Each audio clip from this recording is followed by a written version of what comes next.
Remember the face that lit up every billboard, the voice that topped the charts, the smile that graced every magazine cover. She was everywhere. Yet today, she's sleeping on park benches, clutching a threadbare bag of belongings, and begging for spare change.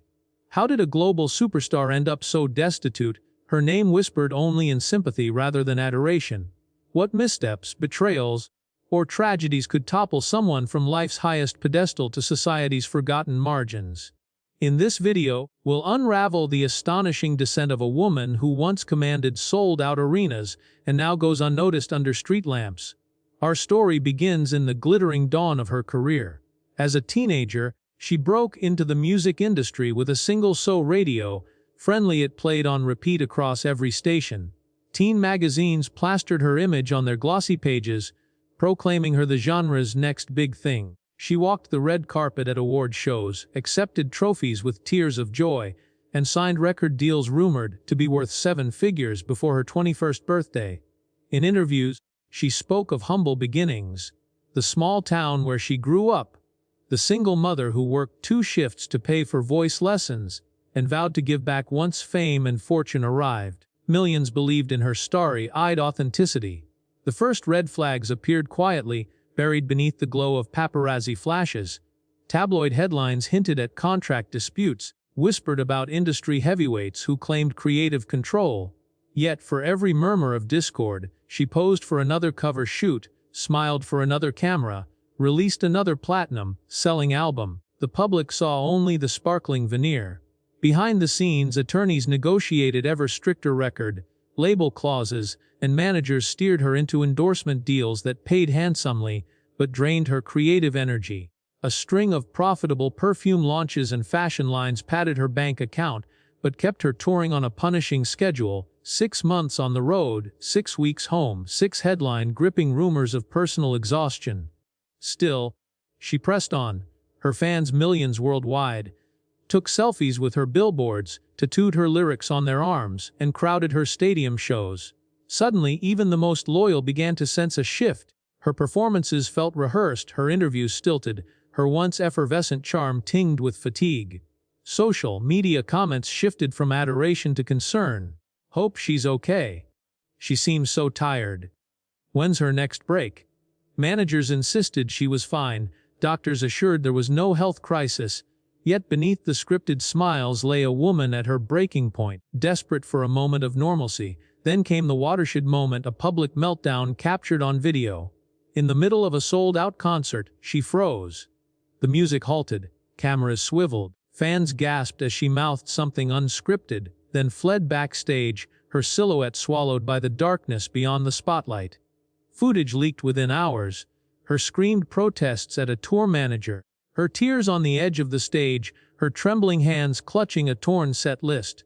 Media outlets devoured the scandal, churning out clickbait, the dark side of stardom. When fame kills the soul. Pop stars' public breakdown. Within days, sponsors paused their campaigns. Labels muttered about hiatuses.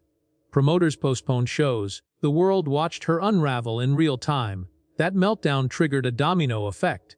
The record label claimed breach of contract when she canceled tour dates, demanding hefty fines.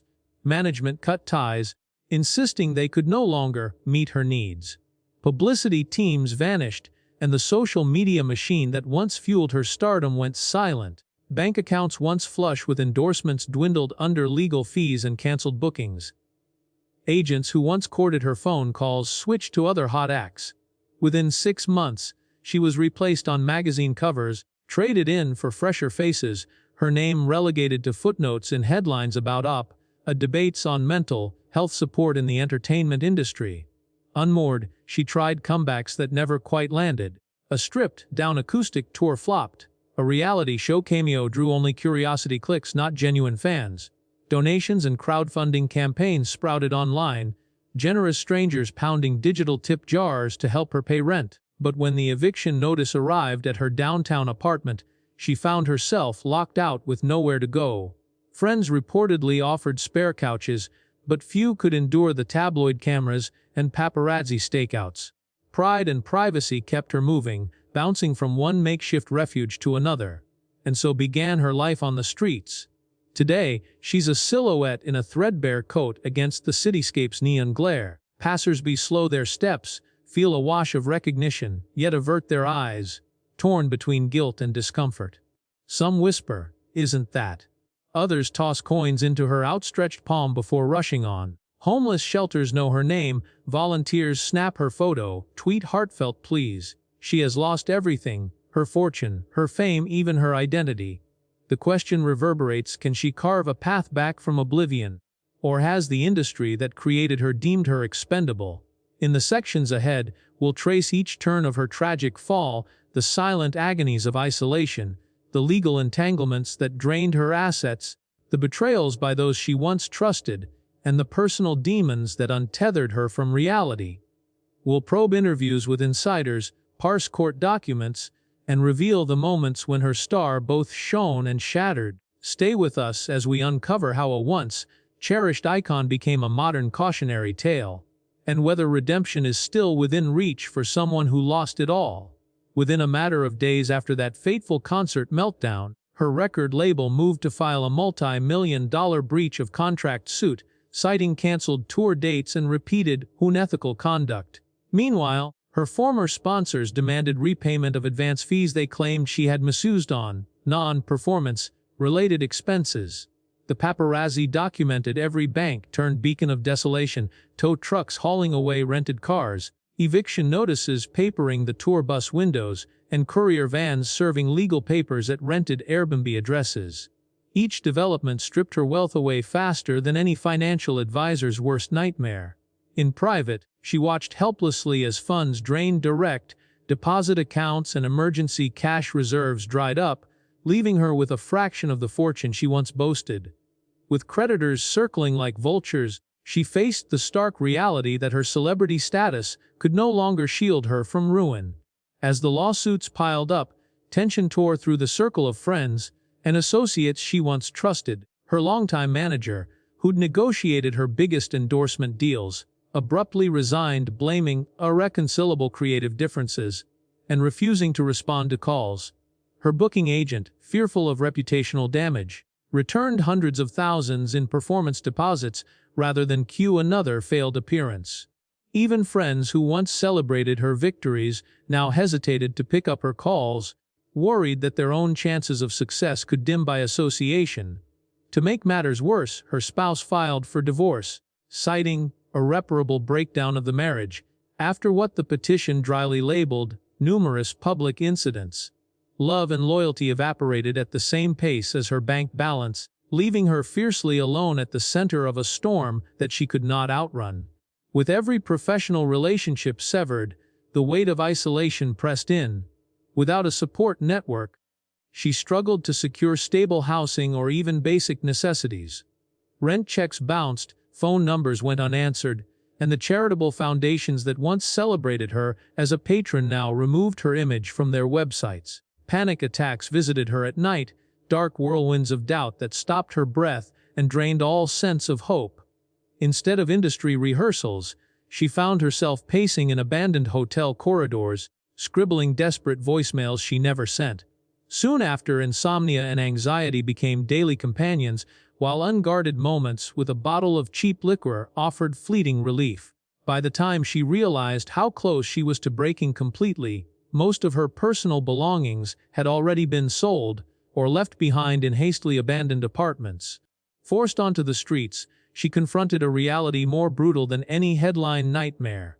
Homeless shelters, already overflowing, turned away newcomers with empty apologies, citing no available beds. Beneath city underpasses, she learned to fashion makeshift sleeping nooks from discarded cardboard and stained blankets. Journeys across forgotten alleys became her commute, public parks doubled as dining halls, and bus stations provided a tenuous shelter from rain and derision. Strangers recognized her at first, curious stares that quickly turned to whispers. When she tried to slip through crowds unnoticed, she'd sometimes hear faint gasps.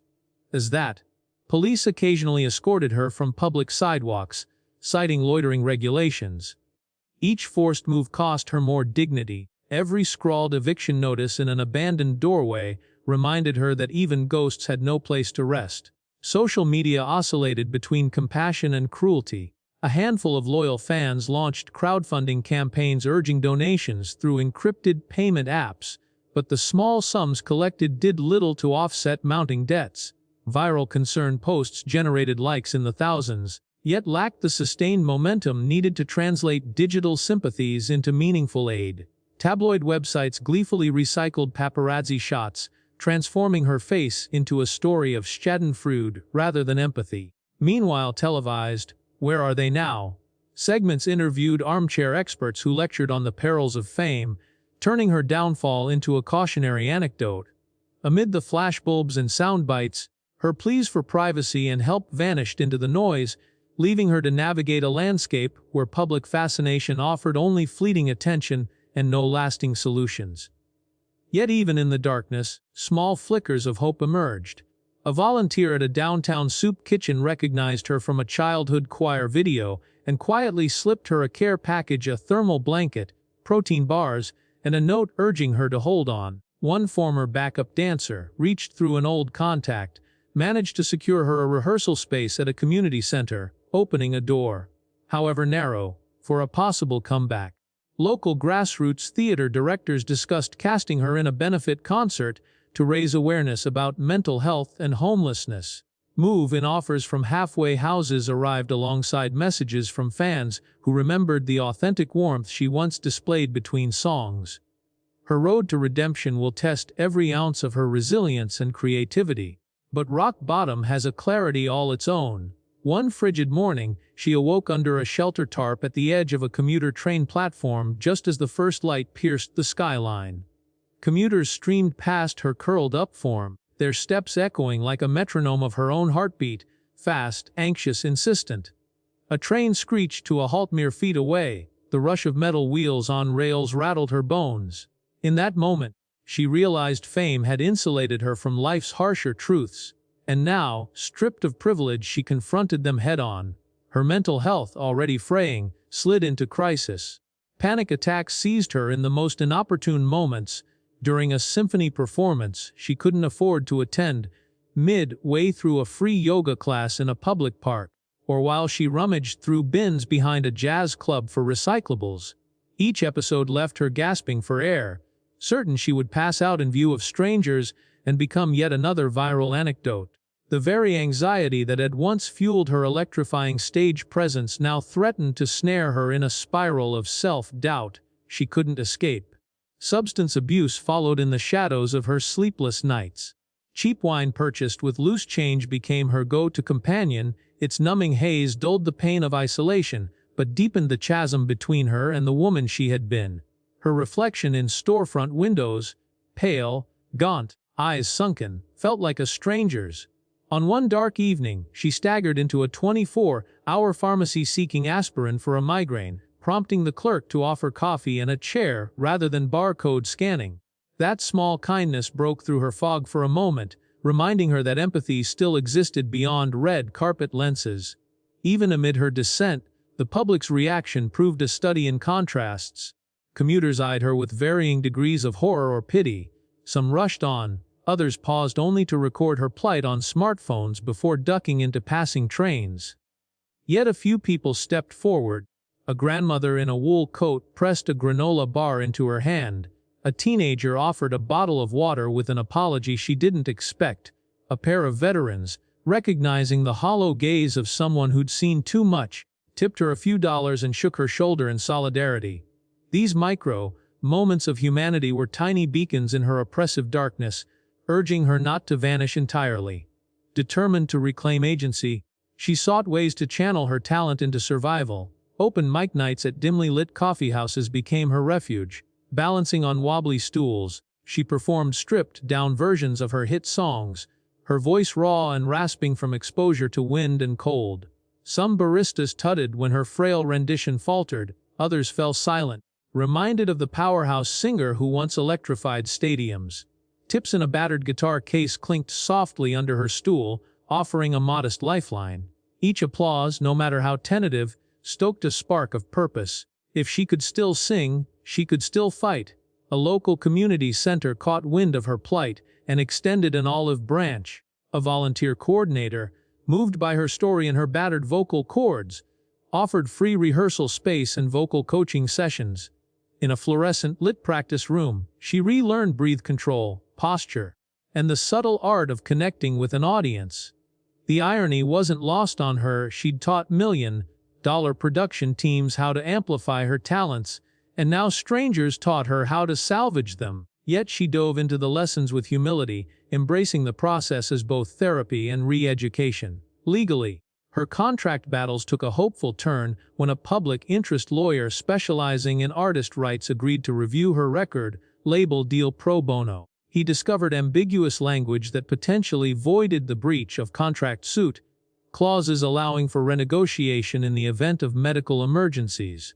Armed with this finding, she applied for a court injunction to freeze asset liquidations and salary offsets. For the first time in months, she glimpsed a path to financial stabilization. The injunction hearing loomed as a pivotal moment. Win or lose, it would define whether she could access bank accounts long frozen by legal writs. Meanwhile, grassroots fans organized guerrilla concerts to uplift her spirit. Buskers at subway stations fashioned cardboard signs reading, "Remember her name," and invited other street performers to join them in choir. YouTube channels resurrected old fan, made montages of her most stirring performances, superimposing messages of hope, "Come back stronger," "We miss you, star." These digital love notes gathered traction, flooding search results when anyone Googled her name. Viral algorithms, it seemed, could still be her ally if harnessed with genuine affection rather than manufactured hype. Yet the path remained precarious.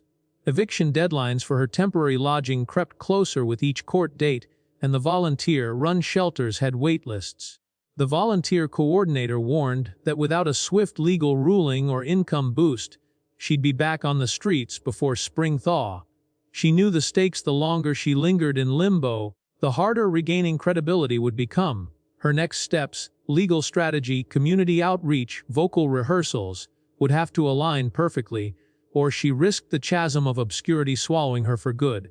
Still, the contrast between her former red carpet self and the woman in torn jeans learning to sing in an echoing corridor never ceased to sharpen her resolve. Every dented microphone, every courtroom filing, every tip from a stranger served as a reminder she had lost everything, but not herself. In Section 4, we'll explore how her legal battle for asset restoration unfolds, the pivotal role of industry allies who decide to back her comeback, and the final test of her resilience as she strives to transform public fascination into authentic redemption. The morning of the injunction hearing arrived with low, hanging clouds and a courthouse buzzing like a beehive. She sat nervously in the gallery as her public interest attorney stepped before Judge Marquez, delivering a concise argument. Ambiguous label contract clauses expressly permitted renegotiation under documented medical emergencies. He reminded the court of her mental health crisis, substantiated by hospital records and psychiatrist affidavits. Plaintiff's counsel countered, insisting the breach of contract penalties were ironclad and that her collapse at the stadium juggling contractual obligations could not trigger force majeure protections. For 30 tense minutes, each side presented exhibits, tour contracts, wire transfer logs, and sworn statements from former managers. The gallery held its breath when Judge Marquez reviewed the key clause on his bench copy, pausing to ensure clarity on every term. Finally, Judge Marquez spoke. In light of the documented evidence of her medical emergency and the contract's renewal provisions, this court finds good cause to grant a temporary stay on asset liquidations and paycheck garnishments. We will schedule a full hearing on permanent relief in 60 days. Relief washed over her like a tidal wave. Legal fees would stop draining her dwindling account. Her attorney and even the opposition counsel shared relieved nods. Reporters scribbled notes as cameras flashed through the courtroom window.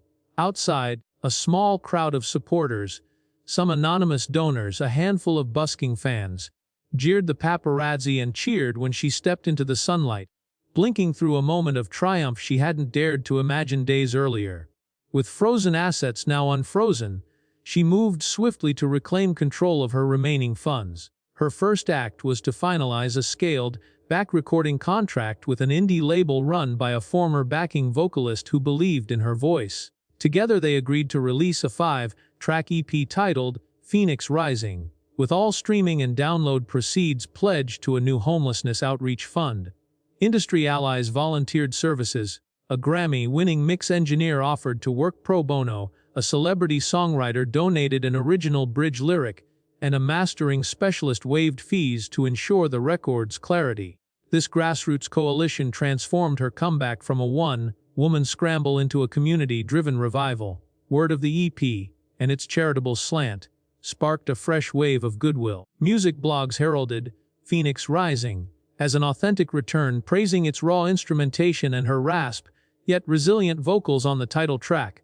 Local radio stations gave the single heavy rotation, intrigued by the human interest angle and the promise of donating record profits to shelters she had once relied upon. An online streaming service featured her story in a curated Artists in Crisis playlist, introducing her to a new generation of listeners. Even her former manager reached out with a tentative apology and an offer to help secure licensing for sync placements in independent films and television dramas. The grassroots benefit concert came next. A small theater in her old hometown donated its stage, and tickets sold out within hours. She returned to a mech, this time under a single spotlight rather than stadium floodlights, to perform Phoenix Rising, alongside the songwriter who penned her comeback bridge. The audience, a mix of longtime fans, local supporters and shelter volunteers, rose in a standing ovation when she closed with an a cappella verse. Cameras rolled but captured a triumphant moment, not a breakdown. Clips of her teary-eyed bow went viral on social media as Fair Rising from the Ashes trended. Streaming numbers for the EP spiked by 400% that weekend, translating into thousands of dollars redirected to charity coffers. Despite the momentum, demons lingered. She spoke candidly in interviews about lingering anxiety and the trauma of living on the streets. She resumed therapy sessions, crediting a community mental health clinic that offered sliding-scale fees. Her public appearances included trigger warnings and transparency disclaimers. "I'm still healing," she told one radio host. Rather than hiding her scars, she used them to connect more deeply with audiences who had followed her fall. This raw vulnerability only strengthened her resurgence, reminding listeners that a comeback isn't a fairy tale reset but an ongoing process. As Section 4 concludes, she faces her greatest test, yet an industry showcase on a small New York City stage, where label executives, talent scouts, and press will converge to gauge whether her revival is sustainable. Will she harness the same raw authenticity that won back grassroots supporters? Can she navigate high-stakes performance anxiety in front of decision-makers who hold her career's future in their hands? One thing is certain: she has reclaimed her voice, her narrative, and her agency. In Section 5, we'll chronicle the showcase's outcome, reveal which industry figures step in to mentor her, and explore the new opportunities and pitfalls that await as she fights to redefine her legacy on her own terms. The morning sun hadn't yet broken across Manhattan when she stepped into the small black box theater on 23rd Street, clutching her battered guitar case like a lifeline. Inside, the cramped room buzzed with an electric mix of excitement and skepticism. Label executives leaned against exposed brick walls, smartphones in hand, talent scouts scribbled on legal pads, a handful of journalists perched at the side, poised to tweet their first impressions. This was no coffeehouse open mic. It was a make-or-break industry showcase where success could mean a full-blown comeback or a return to obscurity. She paused in the wings, heart pounding, and remembered the counsel of her indie label mentor: "On your story. Let every note carry your truth." Then the stage manager cued her name, and she stepped into the spotlight. Her opening chord rang out with an unexpected warmth. The single spotlight hit her face, revealing the faint tremor of nerves beneath a calm exterior. She launched into Phoenix Rising, her comeback track, and every lyric crackled with lived experience. Hard miles spent chasing survival, tears shed on pavement, a raw defiance that only someone who's been stripped bare could summon. As she moved into the acoustic bridge, the one written by her Grammy-winning friend, the room shifted. Executives nudged one another, jotting notes. Scouts lowered their pens, listening. When When she finished, the silence held for a heartbeat before applause rippled out. It wasn't stadium thunder, but it was real, and it was exactly the reaction she'd needed. Backstage, the response was immediate.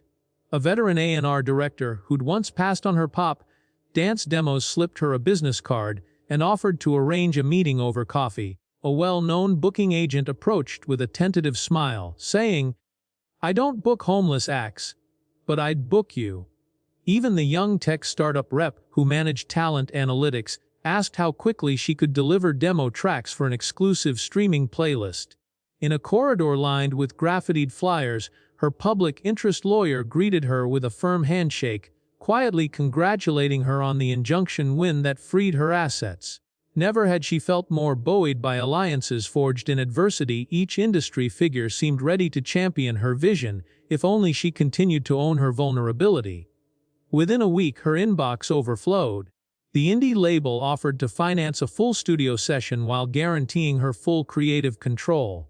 A boutique management firm proposed a minimal fee contract focused on sustainable touring. Mental health days baked into every gig.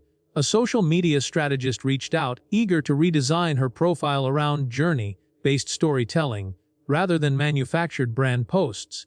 Yet amid these offers, old instincts flared, the fear of overcommitment, of unguarded clauses, of trading autonomy for quick fixes. She consulted late into the night with her mentor and attorney, vetting every term, rejecting any deal that smelled of the control she'd fought so hard to reclaim. This cautious approach marked a sharp contrast to her earlier career, when she'd signed away creative rights for a headline. Parallel to these negotiations, grassroots momentum continued. A video of her showcase performance went viral among fan communities, gathering hundreds of thousands of views under hashtags like Faye Rising Star Returns and Fi Homeless to Headliner. Independent venues reached out to host benefit nights where a share of ticket sales would support the homelessness outreach fund tied to her EP. A prominent late-night talk show offered her a stripped-down studio performance, provided she could clear travel logistics. A hurdle she overcame with emergency assistance from the community center that had sheltered her. Even celebrities who'd once avoided comment now praised her courage, sharing links to her EP and urging followers to donate to her outreach fund. The blend of industry support and fan devotion created a momentum she hadn't dared to hope for. But resurgence always carries pitfalls. Intense media scrutiny returned, questioning whether her comeback was genuine artistry or a publicity ploy, speculating on her fractured credit history. Paparazzi lurked outside rehearsal rooms, hungry for any sign of setback. A missed rehearsal, a tearful moment in a taxi.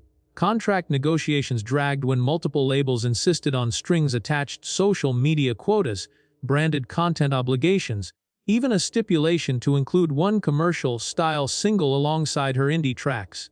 She faced a series of compromises, each one a test of her resolve to stay true to the message that had reignited her career. Balancing visibility with privacy became an ongoing struggle as she refused to let past mistakes dictate her future, but understood that reputation management was now as vital as her vocals. As Section 5 draws to a close, she stands at a critical juncture. The big New York showcase secured her re-entry into the conversation, but the next move demands strategic precision. Will she sign with the indie label that believes in her vision, or leverage multiple partnerships to maintain full independence? Can she navigate renewed tours without slipping into old patterns of overwork and anxiety? In Section 6, we'll reveal which path she chooses, the industry mentors who agree to guide her next chapter, and the final challenges she faces as she transforms fleeting sympathy into a sustainable comeback. One where her music carries not just melody, but the hard-won wisdom of someone who lost everything and found her voice again. In the end, she chose a hybrid path, signing a lean contract with the indie label, while retaining the freedom to pursue selective partnerships that aligned with her core values. She understood that true independence doesn't mean going it alone, but building a network of allies who respect her creative control and support her well-being. Her first mentor in this next stage was the A&R director from her showcase, who promised ongoing guidance on market trends and audience insights. Simultaneously, The volunteer coordinator from the community center agreed to serve as her wellness liaison, reminding her to schedule rest days and counseling sessions between recording sessions and regional jigs. Together, these mentors formed an advisory team that balanced business strategy with mental health advocacy, a living embodiment of her commitment to sustainable artistry. With her legal battles behind her, she moved into a small studio apartment subsidized by a local artist residency program. The sparse space became a rehearsal sanctuary. She painted an inspiring mural on one wall, quoting her own lyrics, "We rise by lifting others." On the adjacent wall she pinned Polaroids of supporters: the grandmother who handed her a granola bar on a cold morning, the backup dancer who offered her a couch, and the teenage barista who brewed her coffee. These reminders grounded her work in gratitude and community, reinforcing that her comeback was not simply personal redemption, but a shared victory. In the weeks that followed, she tracked every milestone with meticulous care. She scheduled a series of intimate studio sessions, inviting fan club members to attend, offering them first listens in exchange for honest feedback. Those sessions became digital events, streamed in low-latency audio to donors around the world, who watched her voice strengthen track by track. Each live stream offered tangible proof of progress: the crackling clarity of her high notes, the husky warmth reclaiming power, and the genuine smiles when a lyric resonated deeply. While celebrating these wins, she remained vigilant against burnout. Her schedule included enforced breaks, morning jogs through city parks, evenings spent reading behind closed doors, and weekly therapy with a specialist in performance psychology. She leaned into guided meditation and vocal rest, learning new breathing techniques that honored her vocal cords' fragility. By integrating wellness practices into her routine, she transformed self-care from a luxury into the foundation of creativity, a shift that industry heavyweights quietly took note of. As months unfolded, her EP Phoenix Rising climbed into respectable chart positions on platform-specific folk pop playlists. A viral TikTok of her delivering an a cappella snippet beneath a subway overpass garnered millions of plays, introducing her to younger audiences who had never known her early hits. She responded by collaborating with a prominent social media influencer on a joint cover of a modern hit, discreetly ensuring the arrangement highlighted her matured vocal tone. The video spread quickly, showcasing her versatility and winning praise from critics who once dismissed her as a manufactured pop product. Her comeback tour began modestly: 3-capacity night performances in cozy listening rooms, where she shared stories behind each song: her life on the streets, the legal battle that freed her accounts, and the mentors who steered her revival. Fans brought blankets and candles, creating a near-spiritual atmosphere that transcended the transactional nature of live entertainment. These gatherings sold out rapidly, and soon she expanded to larger venues with strict capacity limits and wellness spaces, so invitation holders could rest between sets. Crucially, she remained transparent about financing. All ticket revenues above production costs were split equally between her homelessness outreach fund and the community mental health clinic that saved her life. She posted detailed monthly reports online, inviting donors to see how their contributions funded counseling sessions, emergency housing vouchers, and hygiene kits for shelter residents. This radical transparency engendered trust and fueled a virtuous cycle of reciprocity, as fans felt genuinely invested in both her art and her altruistic mission. By the close of the year, she secured a distribution deal for a deluxe vinyl edition of Phoenix Rising, complete with a photobook documenting her journey. She collaborated with sustainable press houses to minimize environmental impact, a nod to her childhood vows to give back more than she took. The deluxe package sold out in pre-orders, with industry publications spotlighting her as a case study in authenticity-driven marketing. She had not only regained her financial footing, but redefined success through purpose rather than profit alone. Her story became a blueprint for other artists facing adversity. Music industry panels invited her to speak on panels about crisis management, mental health strategies, and equitable label contracts. She co-authored an op-ed in a music journal on artistry after adversity, questioning paradigms and urging artists to integrate care into contract negotiations.